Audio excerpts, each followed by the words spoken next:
গত কয়েকদিন ধরে মুর্শিদাবাদ জেলার জঙ্গিপুরে তৃণমূল বিধায়ক জাকির হোসেনকে ফোন করে গালাগালি এবং হুমকি দেওয়ার অভিযোগ উঠল কয়েকজন অজ্ঞাত পরিচয় দুষ্কৃতীর বিরুদ্ধে। গোটা ঘটনাটি লিখিতভাবে জানিয়ে শনিবার মুর্শিদাবাদের সুতি থানাতে অভিযোগ দায়ের করেছেন তৃণমূল বিধায়ক তথা রাজ্যের প্রাক্তন মন্ত্রী জাকির হোসেন। জঙ্গিপুর পুলিশ জেলার সুপার আনন্দ রায় বলেন, তৃণমূল বিধায়কের লিখিত অভিযোগের ভিত্তিতে ইতিমধ্যেই তদন্ত শুরু করেছে পুলিশ। প্রাথমিক তদন্তে জানা গেছে ঝাড়খণ্ডের কোনো একটি নম্বর থেকে বিধায়ককে ফোন করা হয়েছিল। তৃণমূল সূত্রে জানা গেছে গত প্রায় দুদিন ধরে তৃণমূল বিধায়ককে তার ব্যক্তিগত হোয়াটসঅ্যাপ নম্বরে ক্রমাগত একটি বিশেষ নম্বর থেকে ফোন করে গালিগালাজ এবং হুমকি দেওয়া হচ্ছে। সূত্রে খবর, বিধায়ককে প্রাণে মেরে ফেলার হুমকিও দিয়েছে অজ্ঞাত পরিচয় দুষ্কৃতীরা। এর ফলে আতঙ্কিত হয়ে পড়েছেন রাজ্যের শ্রম দপ্তরের প্রাক্তন প্রতিমন্ত্রী জাকির হোসেন। প্রসঙ্গত, এর আগেও তৃণমূল বিধায়ক জাকির হোসেনের ওপর মুর্শিদাবাদের প্রাণঘাতী হামলা হয়েছিল। বছর তিনকে আগে কলকাতা যাওয়ার জন্য সুতির নিমতিতা স্টেশন থেকে যখন তিনি ট্রেন ধরতে যান, সেই সময় সেখানে ভয়ঙ্কর বোমা বিস্ফোরণের ঘটনায় গুরুতর আহত হয়েছিলেন জাকির হোসেন সহ আরও বেশ কয়েকজন। বর্তমানে সেই ঘটনার তদন্ত করছে এনআইএ। বিস্ফোরণের ঘটনার পর জাকির হোসেনের হাতে এবং পায়ে একাধিকবার অপারেশন হলেও এখনও তিনি স্বাভাবিকভাবে হাঁটাচলা করতে পারেন না। তবে বোমা বিস্ফোরণের ঘটনায় আহত হওয়ার পর জাকির হোসেনকে রাজ্য সরকারের তরফ থেকে অতিরিক্ত নিরাপত্তা বরাদ্দ করা হয়েছে। এর মধ্যে ফের একবার তৃণমূল বিধায়ককে ফোন করে গালিগালাজ এবং হুমকি দেওয়াতে তৃণমূলের অন্দরে চাঞ্চল্য ছড়িয়েছে। নাম না প্রকাশের শর্তে জেলা পুলিশের এক শীর্ষকর্তা জানান, ঝাড়খণ্ডের কোনো ফোন নম্বর থেকে ফোন এসেছিল, তাই ইতিমধ্যে চিহ্নিত করা হয়েছে। অভিযুক্ত ব্যক্তিকে ধরার জন্য সমস্ত চেষ্টা চালাচ্ছে পুলিশ। গতকাল কি হয়েছিল ঘটনাটা? দেখেন, আমি অ্যাকচুয়ালি আপনারা জানেন 2021 সালের 17 ফেব্রুয়ারি আমাকে স্টেশনে বম লাগে এবং আমার সঙ্গে 27 জন ইনজুরি হয়। তাদের আজ পর্যন্ত বিচার হয়নি এবং আমাকে আমার হোয়াটসঅ্যাপে মেসেজ দিয়ে বিভিন্ন রকম গালাগালি এবং বম মেরে দেব সেই আমাকে হুমকি দিয়েছে। এবং আমরা চাইব, আমার সুতি থানায় আমি এফআইআর করেছি, এই জিডি করেছি, জেনে আর পূর্ণাঙ্গ তদন্ত হয়ে তাদের প্রতি কঠোর ব্যবস্থা নেয়। আমি মাননীয় মুখ্যমন্ত্রীর দল করি, সেই কারণে আমাদেরকে এই হ্যারাস করার চেষ্টা করছে এবং কিছু দালাল আছে বিভিন্ন রকমভাবে হুমকি দিচ্ছে যে রেড করিয়ে দেব, ফলস কেস করিয়ে দেব।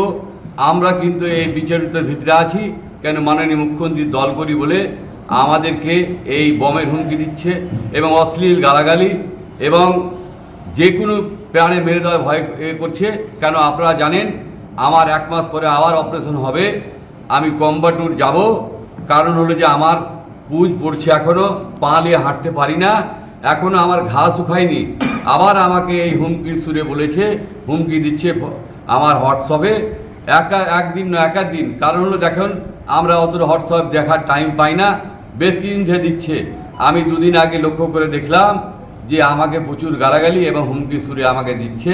আমি প্রশাসনকে বলেছি সেগুলো আমরা সমস্ত লিঙ্ক দিয়ে পাঠিয়েছি। মোবাইলটা আপনাদেরকে দেখাতাম, মোবাইলটা আমি থানায় দিয়ে পাঠিয়েছি এবং আমি সমস্তগুলোকে আমি স্ক্যান করেছি, আপনাকে সকলকে দেখাতে পারবো এবং এফআইআর নিয়ে এসেছি। এফআইআর আপনারা দেখুন।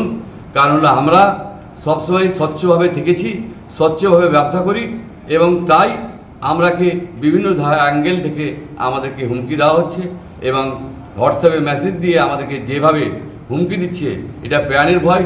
পুরো বাড়ির লোক আতঙ্কিত এবং এলাকার কিছু আমার অনুগ্রামের আতঙ্কিত যে এই ধরনের বারবার হলে মানুষ বাঁচবে কী করে এবং মানুষের নিরাপত্তা কোথায়।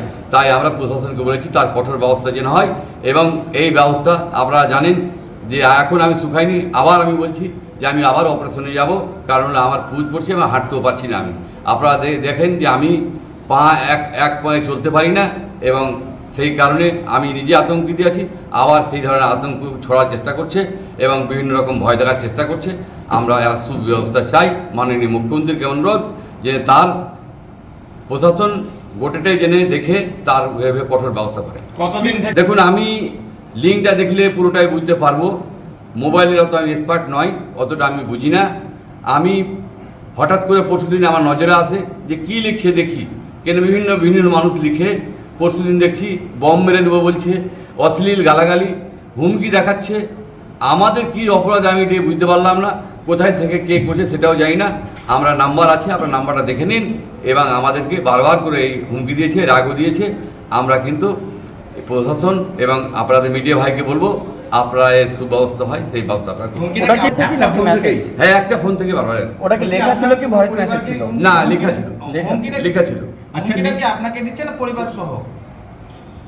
মানে সবাইকেই হুমকি দিচ্ছে, বম মেরে দেবো। মানে কি একজন থাকবে, আগে দিকে লোক থাকবে, তাকে সবকে বম মেরে দেবে। আমার সে যে সিকিউরিটি থাকে, আমার সঙ্গে ফোর্স থাকে, তারও মেরে দিতে পারে। এবং তার আমার সঙ্গে আমার অনেক শুভাকাঙ্ক্ষী লোক আছে, তারা থাকে, তাদেরকে মেরে দিতে পারে। সেই হুমকি বারবার দিচ্ছে। আপনার উপরে এর আগে একই যুক্ত হতে পারে, কারণ হলো যে তারা নিশ্চয়ই নাহলে একবার করার পরে সাহস না কী করে পায়। তাই প্রশাসনের দৃষ্টি আকর্ষণ করছি, শিগগিরই ব্যবস্থা করে তার কঠোর ব্যবস্থা করে সেই ব্যবস্থা করছি। এই বিষয়টি কি ঊর্ধ্বতন নেতৃত্বকে জানিয়েছেন? হ্যাঁ, এই বিষয়টি ঊর্ধ্বতন দেখুন, আমি কালকে এফআইআর করেছি, উত্তর ভবনকে আমরা অবশ্যই জানাবো, কারণ এই ইলেকশন চলছে। আপনাদের প্রেস মিডিয়ার মাধ্যমে আমি জানাচ্ছি, দিদির কাছে অনুরোধ, উনি আমাদের বাংলার মা, বাংলার জন্য সব প্রতিটা মানুষকে রক্ষা করার জন্য উনি আছেন। আমরা চাইবো অবশ্যই রক্ষা করবে এবং তার কঠোর ব্যবস্থা করবে, এই আশা রাখছি। আপনি একজন প্রাক্তন মন্ত্রী এবং বর্তমানে বিধায়ক, আপনার বাংলার মুখ্যমন্ত্রীকে কি দাবি জানান? দেখুন, নিরাপত্তা যথেষ্ট দিয়েছে। কেউ খারাপ লোক আছে, খারাপ লোকের তার ব্যবস্থা করবে। আমরা চাই বাংলা শান্ত হয়ে চলার চেষ্টা করি। আপনারা জানেন, আমার এখানে আসলে যদি একজন গরিব মানুষ আসে, তবুও তাদের সঙ্গে ভালো ব্যবহার করি, মা বলে ভাই বলে কথা বলি। এবং কে বলতে পারবে না করছে খারাপ আমি ব্যবহার আচরণ করি, কারণ আমার এটা শখ, বা এটা আমি জনসভা করতে এসেছি, তাই জনসভার মতো করি। কেউ বলতে পারবেন না যে আমি কোনো লোকের সঙ্গে খারাপ ব্যবহার করেছি এবং খারাপ ব্যবহার করার চেষ্টা করি। আপনাকে দমানোর চেষ্টা করা সেই দমানোর চেষ্টা করছে, মাননীয় মুখ্যমন্ত্রীকে দমানোর চেষ্টা করছে, তার দলকে দমানোর চেষ্টা করছে, বিভিন্ন রকম হুমকি। তাই বিভিন্ন মানুষ বিভিন্নভাবে হুমকি দেওয়ার চেষ্টা করছে। বললাম যে কিছু দালাল আছে যে বলে ফ্যাক্টরি রেড করে দেবো, ফলস কেস করিয়ে দেবো, এগুলোও করছে। আমাদেরকে বিভিন্ন রকম মেন্টাল চেষ্টা সূত্র অনুযায়ী থেকেই আসছে বলে মনে করা হচ্ছে। এই ব্যাপারটাই সম্বন্ধে দেখুন, কোথাকার আছে প্রশাসন বুঝবে, যে ঝাড়খণ্ডেরই হোক, বাংলাদেশেরই হোক, এবং অন্য রাজ্যের হোক, দুষ্কৃতির কোনো ইয়ে নেই। দুষ্কৃতির সাজা হওয়া উচিত। আমি মনে করি আপনারা মিডিয়া ভাইরা আছেন, আপনাদেরকে অনুরোধ যে আপনারা ভালো করে দেখুন আর দুষ্কৃতিদের দমন হয় সেই অবস্থা। তাদের উদ্দেশ্যটা কি? উদ্দেশ্য কী সেটা জানি না। মাননীয় মুখ্যমন্ত্রী দল করি, ভালোভাবে করি, এটাই মানুষের সহ্য হয় না। আমরা কোনো খারাপ কাজ করি না, আমরা খারাপকে সাপোর্টও করি না। মাননীয় মুখ্যমন্ত্রী যেমন সৎভাবে চলে, আমি সৎভাবে চেষ্টা করছি, কিন্তু মানুষের সতে সহ্য হয় না। তাই সেগুলো তারা উদ্দেশ্যপূর্ণভাবে এগুলো আমাদের দেখতে থাকুন নিউজ প্রাইম টাইমস, আপনাদের সাথে আপনাদের পাশে।